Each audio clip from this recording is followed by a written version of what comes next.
तो जो डेस्टिनेशन और जर्नी वाली लाइन है ना, ये मुझे आई है दिल्ली से। दिल्ली का एक टाइम ऐसा था जब मैं रेडियो को सीख रही थी, क्योंकि मास्टर्स करने के बाद मास कम्युनिकेशन में देयर वाज सम गैप कि मुझे जॉब नहीं मिल रही थी। और मैं सच्ची बताऊँ, मेरा कोई मीडिया में ख़ानदान का ख भी नहीं है। कुछ ऐसी चीज़ें हैं जो कि हमें और स्ट्रॉन्ग करती हैं, क्योंकि छोटे शहर से हम बड़े सारे चैलेंजेस लेकर चलते हैं, बड़े सारे शायद ज़्यादा बड़े सपने होते हैं, क्योंकि हमने बहुत सारी चीज़ें नहीं देखी होती। वो वहाँ पर मैं बन के ऑडिशन देती थी कुछ अकेडमी में कि so that I'll get an admission, because I was there at my native place Kurukshetra and I got selected because she got selected and I went there and I have studied radio for some more time. उसके बाद मेरी वहाँ से placement हुई in Red FM. At that time it was SFM. आपको सुनते सुनते ही मेरे दिमाग में चीज़ें आ रही हैं कि एक यूथ है ना, मैं भी अपने आप को यूथ से अलग नहीं समझूंगी, क्योंकि उनके साथ रह के हम सीखते हैं। और ये बात नहीं है कि हम ये सोचें कि यार इसने तो इतनी जगह काम किया, अपने आप को मॉडेस्ट दिखाने के लिए बात कह रही हैं कि हम भी उनसे सीखते हैं। But actually this is the field. Radio is the youngest medium and the oldest medium. जो बड़े डीप रूटेड फ्रेंड्स होते हैं ना, वो फैमिली बन जाते हैं। वो आपके आप मिलने ना मिलने से वो ऊपर हो जाता है रिश्ता। आप उनको कभी भी बात करो, दे आर लाइक फ्रेश। अगर ये इंटरव्यू को कोई पेरेंट्स भी देखें तो मेरी रिक्वेस्ट यही रहेगी कि हम ना बच्चों को कभी ये ना बोलें कि यार चुप, बोलना नहीं है तुमने। उसको बोलो बोलो बोलो। बोलना ज़रूरी है। मेरे माँ बाप ने मुझे कभी भी चुप नहीं कहा। आरजे मानव इज अ दिल दा बंदा, सच्चा है ना, रब नू टच करके आया हो जिवे, है ना। सो ही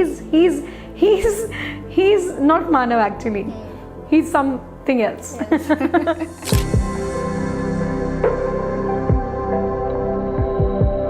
हाय आरजीगीत, हाउ आर यू? मैं चुस्त तंदुरुस्त दुरुस्त। बढ़िया, मतलब बिल्कुल बढ़िया। तो आप कैसे हो? मैं भी बढ़िया। अभी आप दिल्ली से आए हो, कैसा रहा आपका दिल्ली का ट्रिप? देखो, रेडियो फेस्टिवल का हिस्सा बन के आई हूँ। रेडियो, शायद जब मैंने रेडियो में पहला कदम रखा था तब से ऐसा लगता है कि वो ही सांसें हैं, वही धड़कन है, वो खून है, वो रगों में, वो खुशी है, वो आंखों की चमक है। Everything is radio. Okay, so welcome to बल्ले बॉली magazines conversation. Thank you so much. Thank you so much. मैं कुछ लाइंस बोलूँगी, ठीक है? उस पर थोड़ा ध्यान देना आप। बंद दरवाजे की चाबी नहीं है मेरे पास, मगर एक दिन ढूंढ निकालूंगी, ये भी है आस। कुछ याद आ रही है? ये गीत की पेंसिल का है शायद। गीत की पेंसिल। हाँ, हैशटैग गीत की पेंसिल कभी कभी लिखा करती हूँ, क्योंकि आई डोंट नो, शायद उसके लिए रिस्पॉन्सिबल हमारा मास कॉम पढ़ना है या क्रिएटिव राइटिंग सीखना है, जो हम इस फील्ड के लोग हैं, रेडियो इंडस्ट्री या मीडिया की बात करें तो लिखना बहुत ज़रूरी है। इसलिए कभी कभी जो दिल में आता है लिख लेती हूँ। जी, तो आपने इसमें मेंशन किया है बंद दरवाजे की चाबी। हाँ। आपकी लाइफ में ऐसा कौन सा बंद दरवाजा है जिसकी चाबी को आप अभी तक ढूंढ रही है? ऐसा एक नहीं, आई थिंक ऐसे बहुत सारे दरवाजे हैं, क्योंकि मुझे ऐसा लगता है कि अगर सारे दरवाज़ों की चाबी मैंने खोली तो मैं अपने डेस्टिनेशन में पहुंच चुकी हूँ, जो कि है नहीं है। तो इसका मतलब ये है कि मैं हर रोज़ एक नया दरवाज़ा खोलती हूँ, उसकी चमक देखती हूँ, उसकी स्ट्रगल देखती हूँ, उसकी सेलिब्रेशन देखती हूँ, फिर कोशिश करती हूँ कि एक नया दरवाज़ा मैं कभी कभी खुद बनाती हूँ। ये एक सीक्रेट है, नया दरवाज़ा मैंने बनाया है, उस पर ताला मैंने लगाया, चाबी मैंने ही गुम की है, और मैं तब ढूंढूंगी जब मैं उसके काबिल हो जाऊंगी। जी जी, बहुत ही I am getting goose bumps, क्योंकि अभी अभी आंसर ये दिमाग में आया कि हाँ सही बात है, ऐसे ही कुछ कर रही हूँ मैं। हाँ। जी, तो आपने हाईवे मूवी देखी आलिया भट्ट की? हाँ, देखिए। उन्होंने उसमें एक डायलॉग बोला है कि वो जो है जर्नी से रिलेटेड ही उनका एक डायलॉग था कि ये वो रास्ता है जो मुझे बहुत ही पसंद आ रहा है और इसकी मंजिल तक मैं पहुंचना नहीं चाहती हूँ, क्योंकि उनको वो बहुत प्यारी लग रही है वो अपनी जर्नी। बिल्कुल सही। आप ही का बायो है इंस्टाग्राम का, ठीक है? आपने उसमें लिखा है कि I am on a mission spreading happiness, I love journey more than the destinations. Yes. जो आपकी ये जर्नी है आपको इतनी खूबसूरत लग रही है, आरजे गीत की ये जो जर्नी आपको इतनी खूबसूरत लग रही है कि आप इसके डेस्टिनेशन तक, इसके मंजिल तक आप पहुंचना नहीं चाहती। आप यहाँ पर जो अभी पल को आप जो जी रहे हो उसको आप अच्छी तरह से जीना चाहती हो। एकदम सही कहा है आपने और अपने सही रिसर्च की है। तो मुझे मैं ना इसके साथ एक वाकया जोड़ना चाहूँगी, क्योंकि क्या होता है हम अपनी ज़िंदगी में ना हम कहते हैं बड़ी बड़ी बातें करना शुरू हो जाते हैं, अचानक से हम ऐसे हो जाते हैं, बट इसके लिए ना वो कहते हैं ना एक्सपीरियंस शायद हमारी ज़िंदगी में बहुत मैटर करता है जी। तो जो डेस्टिनेशन और जर्नी वाली लाइन है ना, ये मुझे आई है दिल्ली से। दिल्ली का एक टाइम ऐसा था जब मैं रेडियो को सीख रही थी, क्योंकि मास्टर्स करने के बाद मास कम्युनिकेशन में देयर वाज सम गैप कि मुझे जॉब नहीं मिल रही थी। और मैं सच्ची बताऊं, मेरा कोई मीडिया में ख़ानदान का ख भी नहीं है, मतलब दूर दूर तक कोई भी नहीं था। और हमारे टीचर्स में से मेरे एक जो स्पेशलाइजेशन के एडवर्टाइजमेंट के जो हमारे टीचर थे पात्रा सर, उन्होंने रिकग्नाइज़ किया कि तुम्हें आवाज़ के फील्ड में कुछ करना चाहिए। तो वो सनक तो सवार हो गई कि आवाज़ के फील्ड में करना चाहिए, लेकिन करना क्या है ना। फिर कहीं जाके आया कि गाना तो इतना अच्छा गाती नहीं है, तो फिर कहाँ जाए। तो फिर मैंने आवाज़ के ऊपर थोड़ा थोड़ा काम करना शुरू किया, लगा कि रेडियो इंडस्ट्री में जुड़ सकते हैं, क्योंकि टीवी का मुझे फैसिनेशन नहीं था। I am a little not afraid of makeup, but मुझे लगता है कि मेकअप कैसे करना है मुझे आज तक नहीं आया। तो neither I can makeup in front of anyone, तो I am more natural. So the point is कि फिर वहाँ से मैं दिल्ली गई, और दिल्ली में ना उस दौरान पे जब वी मेट फिल्म आई थी, आई एम टॉकिंग अबाउट 2007-8। तो उस दौरान एक गाना बड़ा अच्छा था, हम जो चलने लगे हैं ये रास्ते, आहा हा मंजिल से बेहतर लगने लगे हैं ये रास्ते। सो दिस लाइन मतलब मुझे इतना अच्छा लगता था कि मुझे यही उस टाइम पे रियलाइज़ होना शुरू हुआ कि like journey is more beautiful, destination is got. हाँ, तो आपके लिए खुशी क्या है, मतलब ऐसी क्या चीज़ है जो आपको खुशी देती है? मुझे ये भी खुशी दे रहा है, because I love to interact. Basic point is कि मुझे सुनना और मुझे बातें करना अच्छा लगता है। ये नहीं कहूँगी कि सिर्फ बातें करना अच्छा लगता है, क्योंकि मुझे कहानियाँ सुनना अच्छा लगता है। और ज़रूरी नहीं कि कहानियाँ हमेशा राजा रानी, पहाड़, नदियाँ, मतलब स्ट्रगल ऐसा ही होगा। ये स्ट्रगल हाइपोथेटिकल नहीं है, ये किसी इंसान की कहानी है। जब मैं प्राइवेट रेडियो स्टेशन के साथ काम किया करती थी, तब वो कुछ और लोगों की कहानियाँ होती थी, या सेलिब्रिटीज़ की अलग कहानियाँ होती थी। उसके बाद फिर जब मैंने ऑल इंडिया रेडियो के साथ जुड़ी, तो एक अलग लोगों की कहानियाँ थी उसमें। फिर मैंने इंटरनेट रेडियो किया, तो उसकी अलग कहानी थी। फिर कम्युनिटी रेडियो किया, मैं अकेडमी के साथ भी जुड़ी थी, तो उसकी अलग कहानियाँ थी। शायद कुछ कहानियों का हिस्सा मैं बनी, और कुछ मेरे साथ अब एक अलग कहानियाँ बन चुकी हैं। So I love to listen first and I love to talk. That makes me happy. अगर मैं चुप हूँ, मैंने अपने घर वालों को कह रखा है, अगर मैं चुप हूँ और मैं गुनगुना नहीं रही, इसका मतलब मेरा मूड खराब है, इसके ऊपर काम किया जाए। ठीक है। तो आप अहमदाबाद से हो, है ना? No, I am from Kurukshetra, I am from Haryana. और शायद वो कुछ ऐसी चीज़ें हैं जो कि हमें और स्ट्रॉन्ग करती हैं, क्योंकि छोटे शहर से हम बड़े सारे चैलेंजेस लेकर चलते हैं, बड़े सारे, शायद ज़्यादा बड़े सपने होते हैं, क्योंकि हमने बहुत सारी चीज़ें नहीं देखी होती और बहुत सारी चीज़ें की होती हैं। तो मैं कुरुक्षेत्र से हूँ, प्राउडली कहती हूँ हरियाणा से, कुरुक्षेत्र से हूँ। एंड मेरे फादर साहब चंडीगढ़ से ही रहे थे, and they had a dream कि उनके बच्चे बड़े होके पढ़ें लिखें। तो मेरी बहन ने यहाँ से ही पढ़ाई की है, और somewhere I am married in this place. So his dream is, we are actually, हम उनके सपने को पूरा कर रहे हैं। और अब अहमदाबाद का आपने जो मेंशन किया, अब गलत नहीं है, मेरे पेरेंट्स अहमदाबाद रहते हैं, because my brother is engineer, civil engineer, he is in Ahmedabad.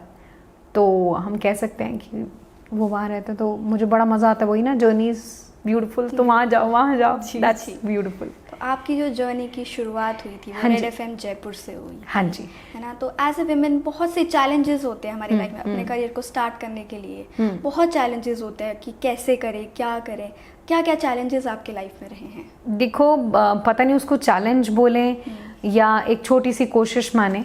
जब मैंने मास्टर्स किया तब मेरे साथ के बहुत सारे ऐसे बच्चे थे जिनके कोई ना कोई कॉन्टैक्ट्स थे। ओके। ऑल्दो मैं ये बिल्कुल ट्रूली मानती हूँ कि कॉन्टैक्ट तब तक सिर्फ कॉन्टैक्ट रहते हैं जब तक आपके अंदर काम करने का विल ना हो, जी, बिल्कुल। जब तक आप खुद अपने आप को एवरीडे प्रूव ना करें, या शायद धीरे धीरे हम अपने आप को प्रूव करना सीख जाते हैं। कोई कोरा कागज ही होता है, धीरे धीरे लिखना शुरू करेंगे तभी कहानी बनेगी। बिल्कुल।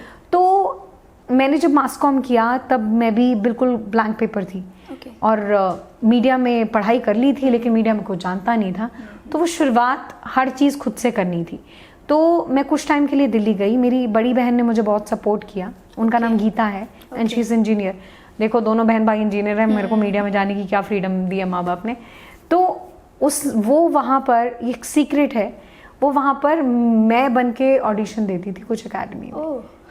कि so that I'll get an admission because I was there at my native place Kurukshetra and I got selected because she got selected and I went there and I have studied radio for some more time. उसके बाद मेरी वहाँ से placement हुई in Red FM. At that time it was SFM. Okay. SFM था Suryan FM sun network के साथ, और later on become after 1.5 year जब when I left for Big FM, मैं उसके बाद Big FM पटियाला आ गई और फिर वहाँ से मेरी जर्नी थोड़ी पंजाबी कुड़ी वाली शुरू हो गई। Okay okay.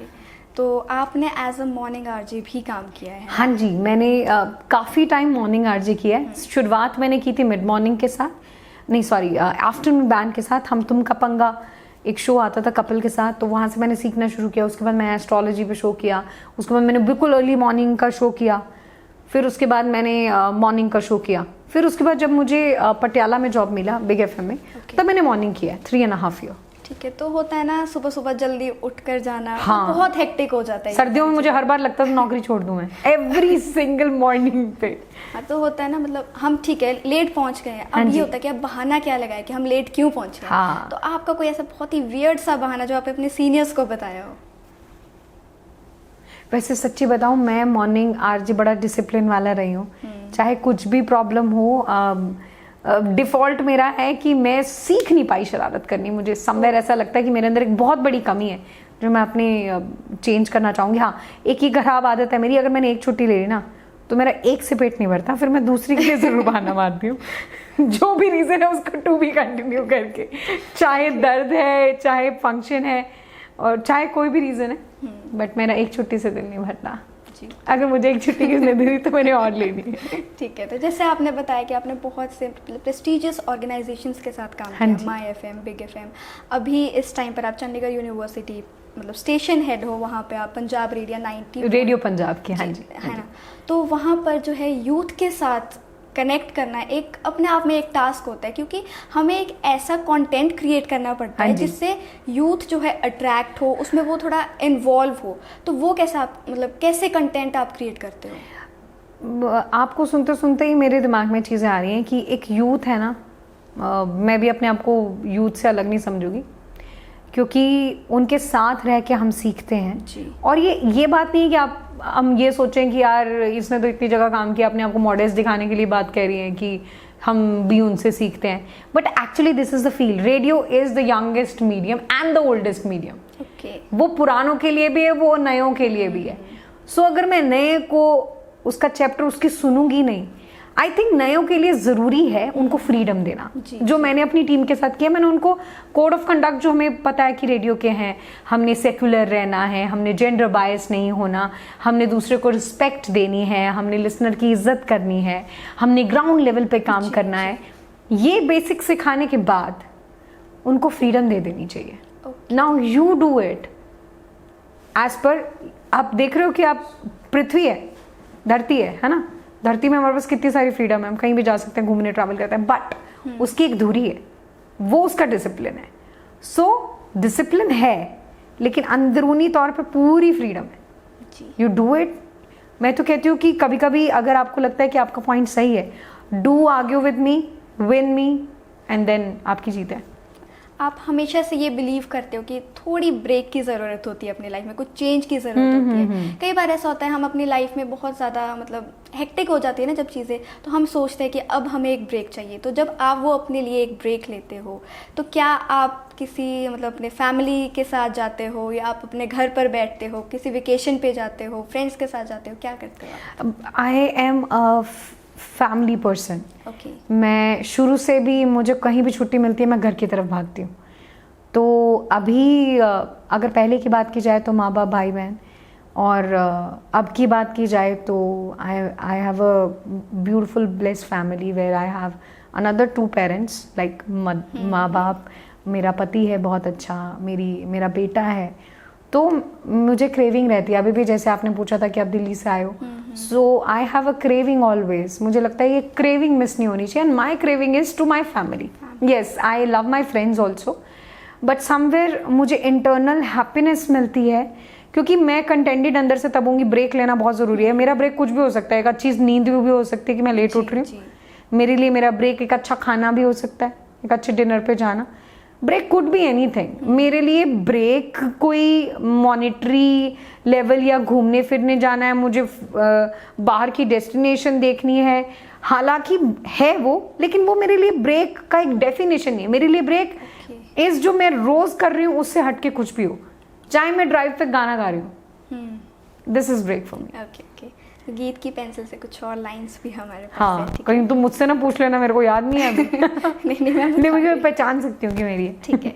जिंदगी की रफ्तार में कुछ फुर्सत के पल जरूरी है ताकि जिंदगी की रफ्तार बनी रहे। नहीं तो बहुत कुछ छूट जाएगा, कोई मेरा मुझसे रूठ जाएगा। जी। हाँ। निरंतर आगे बढ़ते चलो, मगर कभी खुद के लिए कभी अपनों के लिए कुछ पल रुकना अगले कदम के इरादों को मजबूती देगा। शायद ये बात उसी से वाकिफ रखती है जी, है ना? हाँ जी। और मेरा अपना मुझसे रूठ जाएगा because my family is my priority. Somewhere my friends are also, क्योंकि वो मेरी जो बड़े डीप रूटेड फ्रेंड्स होते हैं ना, वो फैमिली बन जाते हैं जी। वो आपके अब मिलने ना मिलने से वो ऊपर हो जाता है रिश्ता। आप उनको कभी भी बात करो, they are like fresh. Okay.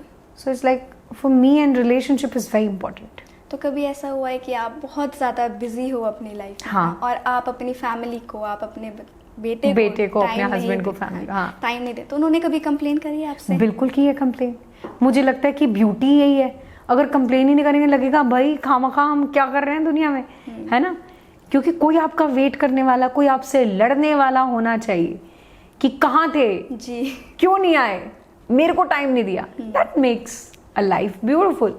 नहीं तो ऐसी सटली चली जा रही, ना कोई नाराज हो रहा है ना कोई खुश हो रहा है, फिर क्या मजा है ना? आप भी चाहोगे ना कि आपसे कोई नाराज हो, हाँ जी। फिर मजा मनाने में मजा आएगा। मजा आते हैं। तो आपके बेटे का क्या नाम है? मेरे बेटे का नाम कियान है। जी, तो वो आपके शोज तो सुनते होंगे? लाइक उसकी एक लाइन है, कुछ दिन पहले उसने बोलनी शुरू की है कि मम्मा आप तो आम भी बात ऐसे करते हो जैसे आरजे की तरह बात करते हो, आप सब्जी वाले से भी ऐसे बात कर रहे हो, आप कोई दवाई लेने जा रहे हो तो भी बात कर रहे हो, आप डॉक्टर से भी ऐसी बात कर रहे हो, आप क्या हो? तो कभी वो कहते हैं कि उनको भी आप ही की तरह एक आरजे बनना है? लाइक पॉइंट ये है कि my husband is a lawyer and मैं आरजे हूँ, दोनों बोलने के फील्ड से हैं, तो वो हेरिडिटी में उसको बोलना तो अच्छा आता है। इट्स नॉट कि I am biased for my child, but हमने शायद उसको यही बनाया है। और आई थिंक अगर ये इंटरव्यू को कोई पेरेंट्स भी देखें तो मेरी रिक्वेस्ट यही रहेगी कि हम ना बच्चों को कभी ये ना बोलें कि यार चुप, बोलना नहीं है तुमने, उसको बोलो बोलो बोलो। बोलना ज़रूरी है। मेरे माँ बाप ने मुझे कभी भी चुप नहीं कहा, और हमारे इधर करंट पेरेंट्स या मेरे माँ बाप, एक और बोलूँगी मैं, तो उन्होंने भी कभी किसी चीज़ के लिए चुप रहने के लिए नहीं बोला। इनफैक्ट मेरी पूरा फैमिली का माहौल ये है कि कहो। तो दिस इज़ वेरी इंपॉर्टेंट, जो कि हम बचपन से बच्चों को कह देते हैं ऐसे नहीं बात करनी, ये गंदी बात होती है। उनको सिखाओ अच्छी और गलत बात के बारे में ज़रूर बताओ, लेकिन चुप रहना नहीं सिखाओ। बच्चा डर जाएगा, घबरा जाएगा, फिर हम एट द एज 18-19 में बोलते हैं तेरे को तो कुछ आता नहीं है, तूने तो इंटरव्यू नहीं क्लियर किया, ये तो जुबान नहीं निकलती किसी के सामने, आपने बचपन में ही दबा दिया था। जी जी। सो दैट्स द पॉइंट, बोलना ज़रूरी है। देखो, बीइंग अ पेरेंट हम सोचते हैं कि जो हमारे बच्चे हो है ना, वो हमारे जैसे बने, कुछ पेरेंट्स ऐसे होते हैं वो चाहते हैं कि जिस फील्ड में आप खुद हो उसी फील्ड में जो है आपका बच्चा जाए, तो आप क्या सोचते हैं अपने बच्चे के लिए? मैंने पूरी फ्रीडम दी हुई है सच में। और जैसे मैंने बताया कि मेरे घर में हम 3 भाई बहनों में से 2 इंजीनियर्स हैं, तो मुझे पूरी फ्रीडम थी, मैं कुछ भी कर सकती थी अपनी लाइफ में। ऐसा नहीं था कि मैं अपने माँ बाप के लिए होशियार नहीं थी, ऑल्दो मेरा स्कोर कार्ड तो ये कहता था कि मैं होशियार नहीं हूँ। तो लेकिन आई think he has a freedom, he can be lawyer, he can be IAS officer, he can be an actor, he can be a singer, he can be anyone, but best होना ज़रूरी है। मैं ये बोलती हूँ कि कुछ भी करो, मास्टरपीस बनाना है। जी। मास्टरपीस बनना है अपने फील्ड का, पहले अपने परिवार का, फिर अपने खानदान का, फिर अपने राज्य का, फिर अपने देश का। फिर देश का बन जाओगे तो बस तिरंगा झंडा लहराएगा। चाहे कोई भी काम कर रहे हो, we have to have this. I think हम सब में एक थोड़ी बती जो एक फीलिंग है ना देश के लिए, वो भी होनी बहुत ज़्यादा ज़रूरी है। तभी शायद हम अपना कोई भी काम ईमानदारी से और सच्चाई से कर सकते हैं। जी। कई बार ऐसा होता है कि हमारी जो लाइफ है उसमें ज़रूरी नहीं है कि हर पल जो है खुशी के पल हो, ठीक है। कई बार हमारी लाइफ में कुछ ऐसी चीज़ें आती हैं जिससे हम बहुत ज़्यादा उदास हो जाते हैं, तो हम एक कोने में जाकर बैठ जाते हैं, हम चीज़ों को सोचते हैं। तो आपके लिए कोई आपके घर का कोई ऐसा कॉर्नर जहाँ पे आप जाकर बैठते हो, चीज़ें सोचते हो? अंकिता, अभी तक तो मैंने नहीं सोचा था सच में, बिकॉज मैं थोड़ी इस मामले में मैं एम नॉट अ पर्सन कि जो कोई कोना ढूंढे, मैं यहाँ उदास हूँ तो मैं यहीं उदास हो सकती हूँ, है ना, यहीं पे सॉर्ट आउट कर सकती हूँ उस चीज़ को। उदास हर कोई होता है, होना भी चाहिए जी। अनटिल अनलेस वी आर उदास, हमें पता ही नहीं चलता अंदर से, है ना। बट हाँ, हमारे आसपास वालों को भी उस बारे में समझना चाहिए। बट समवेयर आई थिंक जब तुमने कहा है तो मैं छोटी सी चीज़ ज़रूर नोटिस करती हूँ कि जो मेरे घर का जो रिलीजियस प्लेस है, मैं वहाँ जाके क्वेश्चन आंसर ज़रूर करती हूँ। Okay okay. I use to ask, I can cry, I'll get the answer. I tell him I need the answer for that. I'm honest, मैं अपने काम को लेकर, या अगर मेरे से गलती हुई तो मुझे पनिश कर दो, बट आई नीड, मेरे को उसका अंत चाहिए जल्द से जल्द। I don't want to carry ज़्यादा चीज़ें लंबे टाइम तक। Okay okay. तो आप एक इंडिपेंडेंट वुमेन हो, ठीक है, आप एक आत्मनिर्भर, है ना, कह सकते हैं। तो आपने एक अलग डेफिनेशन भी दी थी आत्मनिर्भर होने की, आपको कुछ याद है? सोच रही हूँ, ये तो मेरी टेस्ट ले रही है। नहीं अंकिता, तुमने मेहनत किया, बताओ मुझे। मेहनत तो करी। आत्मनिर्भर होने की कौन सी लाइन्स है? उसमें ऐसा था कि आप सेल्फी ले रहे थे, आप कहते हैं I am a selfie lover, हाँ, है ना, और उसमें आप ये कि मेरी कोई फोटो जो है अच्छी नहीं है। रीजन यही है, मैं ना बताती रहती हूँ, है ना। अब थोड़ा बहुत मास कॉम पढ़ा है हमने, है ना, तो हमें थोड़ी सी एंगल्स के बारे में पता होता है। तो मैंने जिसको अपनी पिक्चर लेने को बोला है, now my husband takes good pictures, Karan अच्छी पिक्चर्स ले लेते हैं, और कुछ लोग बीच बीच में ले लेते हैं, लेकिन मैं मैक्सिमम खुश नहीं होती पिक्चर से। मुझे लोगों की पिक्चर्स क्लिक करना अच्छा लगता है, और फिर मैं अपने फ़ोन में अपने हैंड से करके इसलिए फोटो। ये तो कॉमन होता है कि जिसकी फोटोज हम अच्छी ले लेते, वो हमारी फोटोज कभी वो अच्छी नहीं लेते, बिल्कुल, दे शुड लर्न इट। जी बिल्कुल। तो जब आप चंडीगढ़ आए थे, आपने as a faculty academy of broadcasting को ज्वाइन किया था, है ना, हरदीप चांदपुरी सर के साथ आपने काम किया था। वो एक्सपीरियंस कैसा था आपका? मैं अभी थोड़ी देर पहले हरदीप सर से ही बात कर रही थी, और ये बात है कि हर चीज़ ना हमारी ज़िंदगी में कुछ ना कुछ कारण से होती है। अगर मैं आई ना होती तो हम यहाँ बैठे ना होते, है ना, मैं आपसे मिलना रही होती और आपने गीत की पेंसिल के सवाल ना मुझसे पूछे होते।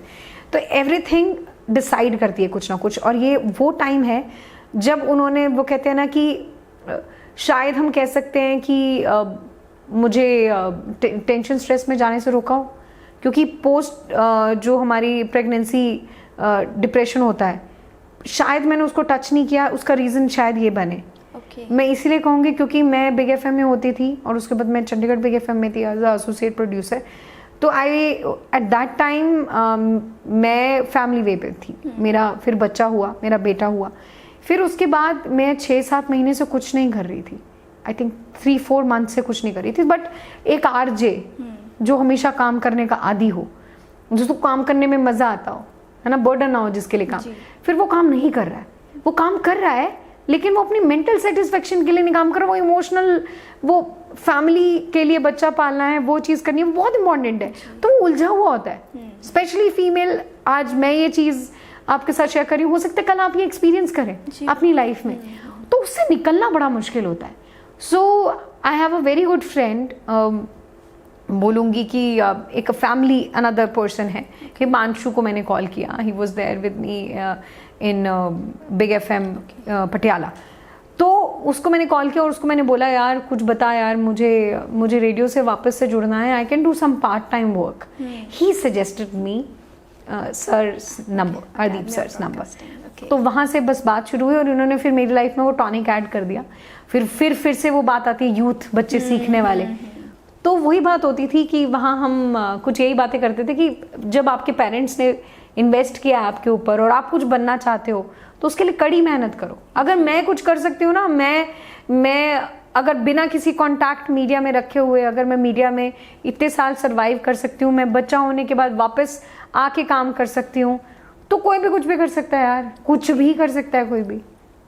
तो ज़रूरी नहीं होता कि अगर हम एक टीचर है तो हम कुछ सीख नहीं सकते, हम स्टूडेंट से भी बहुत चीज़ें सीखते हैं ना, और सीखनी भी चाहिए। हर दिन एक नई चीज़ अगर हम सीखें। हाँ। तो आपने ऐसी क्या चीज़ें जो अपने स्टूडेंट से जो आपने सीखी हो? मैंने जैसे आपको कुछ पॉइंट्स थोड़े से डिस्कस किए थे, वो ये थे कि एक तो उनके अंदर इंक्विजिटिवनेस होती है, एक ये होता है कि एक्सेस जोश बहुत अच्छे वाला होता है, उनको चीज़ क्विक चाहिए। मेरे को कभी कभी लगता है मैं थोड़ी लेड बैक हो जाती हूँ, लेकिन जब आप यूथ के साथ होते हैं ना, आप लेड बैक वो होने नहीं देते, बताओ बताओ बताओ बताओ बताओ, ये वाली सेंस रहती है।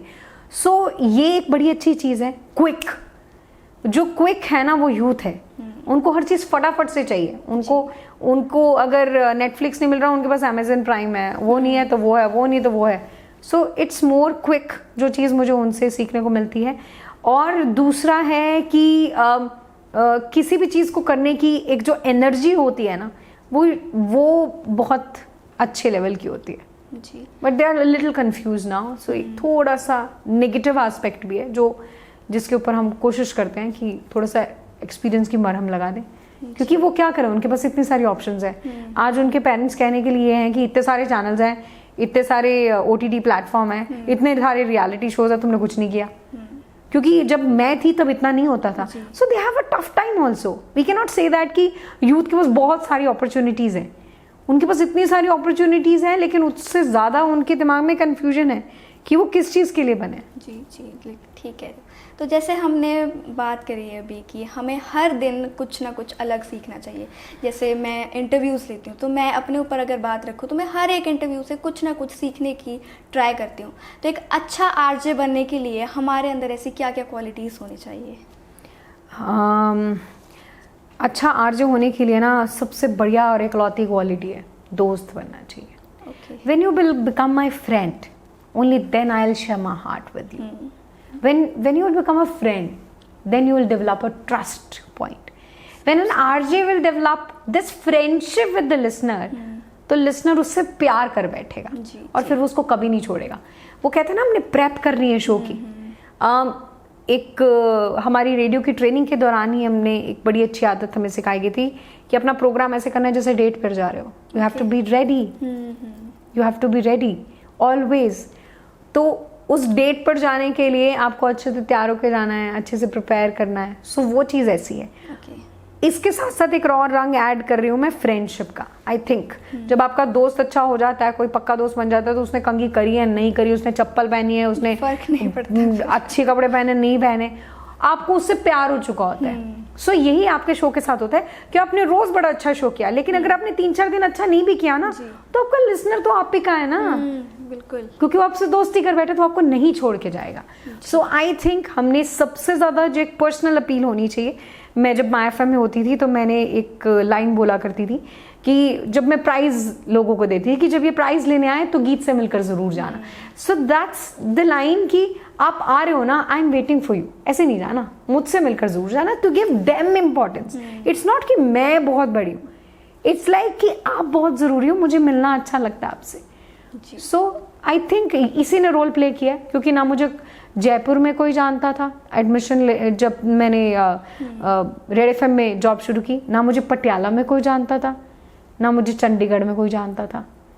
ये सारी की सारी शुरुआत हम ग्राउंड लेवल पे करते हैं। लोगों को प्यार दोगे ना, वो बहुत प्यार करेंगे।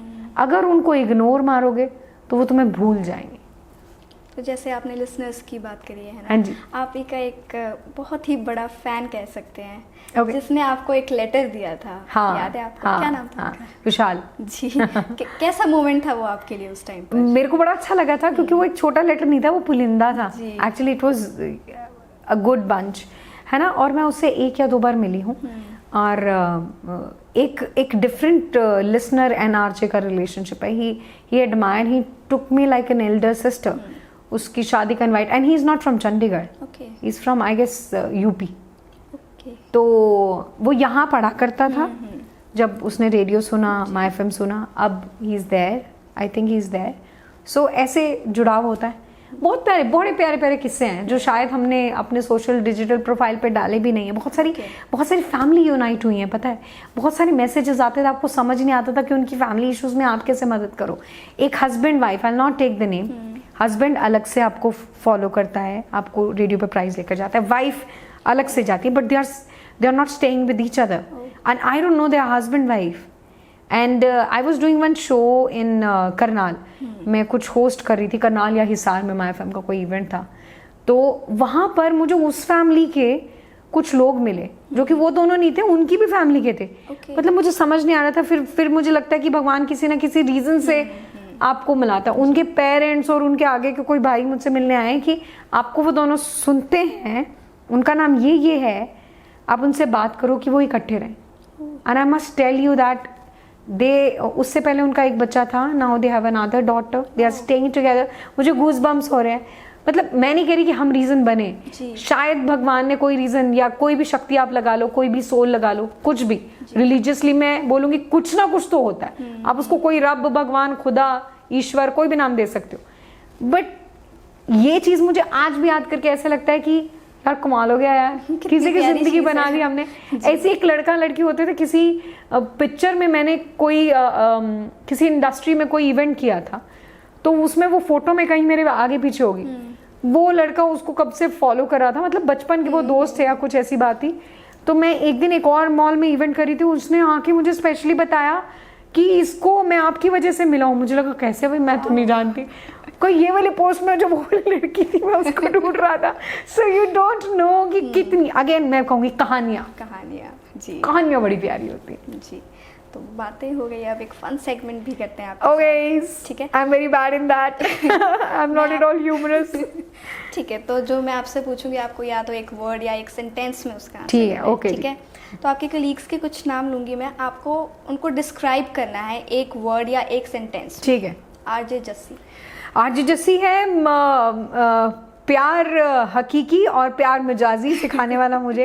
And Jassi is not a friend, he is a great help. I have learn a lot. मैंने स्टेज कंडक्ट करना जस्सी से सीखा, मेहनत करना जस्सी से सीखी। RJ Meenakshi. RJ Meenakshi is radio. So tri city भी प्यार करती है उसको, उसने बहुत मेहनत की है। She took her self and her work किसी भी चीज़ के आगे, उसके लिए उसका काम सबसे आगे। Okay. RJ Gagan. RJ Gagan is very happy person. He does, पहले वो हैप्पी इवनिंग वाला फील था। So he is a person who makes you happy and young है। He is young always. He is handsome always. He is stylish always. Okay. RJ Manav. RJ Manav is a दिल दा बंदा, सच्चा, है ना, रब नू टच करके आया हो जिवे, है ना। So he is not Manav actually. He is something else. So what has been your funniest or strangest moment as an RJ? Funniest moment. Funny क्या था मेरी जिंदगी में? फनी और दूसरा क्या था ऑप्शन? स्ट्रेंज मैं बता सकती हूँ। When I was in SFM में नई थी, तो वहाँ पर क्योंकि हम ना कभी कभी आरजे कंफ्यूज हो जाते हैं अपनी ज़िंदगी में। इनफैक्ट 2 इंसिडेंट ऐसे हैं कि हमें कहा जाता है कि हमने लिसनर्स को रिस्पेक्ट करना है, and I am truly in that. मैं इस चीज़ में अलाइंड हूँ कि मुझे अपने लिसनर को बहुत ज़्यादा प्यार रिस्पेक्ट देना। लेकिन ना कभी कभी हमारी ज़िंदगियों में कुछ रहस्यमय लिसनर्स होते हैं। मैं मॉर्निंग का शो किया करती थी रेड एफएम में, तो अर्ली मॉर्निंग शो के दौरान मुझे कॉल आता था एक बंदे का बहुत ज़्यादा रेगुलर कि मैं आपसे मिलना चाहता हूँ, मैं गेट के बाहर खड़ा हूँ, बताओ मैं आपके लिए क्या लेकर आऊँ। दैट टाइम में आप थोड़ा सा डर जाते हो, जी जी है ना। आप 22-23 साल के हो और आपको अभी घर वालों ने घर से बाहर भेजा है, आपके दिमाग में आपको कोई जानता नहीं है इधर। सो आप ही अपने सिक्योरिटी गार्ड हो, आप ही अपने मम्मा हो, आप ही अपने पापा हो, आप ही अपना बड़ा भाई हो, छोटी बहन हो, सब आप अपने आप में, आप ही अपना कुक हो, सब आप हो। सो इस दौरान ये कुछ इंसिडेंट ऐसा था कि मैं लिटरली बहुत बार डरी हूँ। लास्ट हु इज आरजे गीत? बड़ा मुश्किल सवाल है। एक बार मेरे एक दोस्त ने लिखा था, वो मैंने गीत का ड्रॉर भी एक मैं लिखा करती हूँ, उसमें भी लिखा था, मैं पता नहीं क्या हूँ, शायद मैंने खुद को ढूंढा नहीं, बोला दरवाज़ा बहुत भारी है यार। जैसे रेडियो स्टेशन के दरवाजे बहुत भारी होते हैं ना, और ये तो डबल दरवाज़ा है। ढूंढ रही हूँ अपने आप को, है ना, कभी निधि बन के, कभी निकी बन के, कभी रिद्धि बन के, कभी गीत बन के, कभी आरजे बन के, कभी एसोसिएट प्रोड्यूसर बन के, कभी स्टेशन हेड बन के। आगे नहीं पता क्या होगा, बट मुझे मज़ा बहुत आएगा। किस दिन मेरी तलाश बंद होगी तो फिर तो चिट्ठी बंद है ना। सो गीत क्या है? गीत हर रोज़ बन रही है, but basic form is my life mission. Whatever I do, my point is मैं जहाँ जाऊँ वहाँ लोगों को मिलके खुशी हो। Again the spreading happiness is my goal. वो किसी भी सेंस में आप लगा लो, चाहे किसी को इंटरव्यू देकर आना हो, चाहे किसी के साथ एक लेक्चर शेयर करना हो, चाहे रेडियो पर आपने बात करनी हो, चाहे मैं किसी के साथ एक ड्राइव पर जा रही हूँ। My point is to make the person and my surroundings happy. वही मुझे टॉनिक देता है। अगर मेरे आसपास सैड होगा ना लोग, तो मुझे अच्छा नहीं लगता। तो आपके आगे फ्यूचर प्लान्स और क्या? बहुत सारे हैं भाई, मैं बहुत सारे सपने देख रही हूँ। I want many things in my life. I'm very hungry. I must tell you, I'm very hungry. ये ऐसा नहीं कि तुम गुलाब जामुन और समोसे ले आओ मेरे लिए। I am deeply hungry and I want every person to be hungry. Okay. मैं satisfy नहीं होना चाहती। Sorry to say, कुछ लोगों को लगता होगा कि अब तो हो जाए। अगर हो गया तो मुझे लगता है कि मेरा अंत है फिर, है ना। मैं हंग्री हूँ, मुझे कुछ ना कुछ नया करना है। मुझे नए लोगों से मिलना, मुझे नया काम सीखना, मुझे नई नई चीज़ें बहुत अच्छी लगती हैं। I am hungry. All the best आपके फ्यूचर के लिए, जो भी आप सोच रहे हैं। Thank you so much. It's lovely talking to you. Somewhere Geet क्या है, ये इस कॉन्वर्सेशन से मैंने भी कोशिश की है ढूंढने की। बहुत सारी चीज़ें जो मैंने अपने बारे में सोची नहीं थी, क्योंकि हमने कुछ भी डिस्कस नहीं किया। जी। और तुमने बहुत अच्छे से प्रेप किया है। And I wish you all the very best. Thank you so much. I really wish कि तुम्हारे चेहरे पे स्माइल बनी रहे, तुम्हारी आंखों की चमक बनी रहे, तुम अपने मम्मी पापा, अपने फैमिली, इंडिया का नाम एंड दिस प्लेस जिसमें तुम्हें काम दिया है ना, एक रीज़न दिया है, उसका नाम रोशन करो। Thank you so much.